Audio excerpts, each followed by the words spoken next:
Remaniement ministériel dans l'archipel des Comores. Ce troisième gouvernement, Dikilou Douanine, connaît peu de changements. Le ministre de l'Éducation passe aux Affaires étrangères et la ministre de l'Emploi au ministère de la Production. On note également la sortie de l'ex-ministre de l'Intérieur. Plusieurs chantiers attendent ce nouveau gouvernement qui fait déjà polémique. Les Comoriens attendent de gens qui vont œuvrer pour qu'il y ait de l'eau, que la route soit fumée, qu'il y ait de l'électricité. Parce qu'aux Comores, aujourd'hui, on demande de l'eau, de l'électricité et du travail. Nous aurons espéré que ce gouvernement qui a été formé dernièrement ait de gens qui reflètent la majorité de l'Assemblée. Parce que d'abord, pour qu'ils puissent travailler, il faudra qu'il y ait une majorité, une stabilité. Et là, il n'y aura pas une stabilité. Ça, c'est d'un.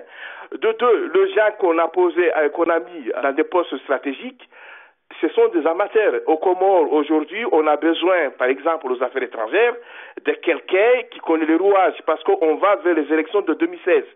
Nous voudrons un gouvernement d'action. Le gouvernement qui a été formé, c'est un gouvernement de connivence, d'amitié. Ce remaniement ministériel était attendu après les élections législatives de février 2015. Un résultat qui pousse à des coalitions avec des cohabitations parfois difficiles. Aujourd'hui, il y a une coalition au pouvoir. Le parti au pouvoir ne pouvait pas diriger seul, donc le président avait besoin d'autres partis.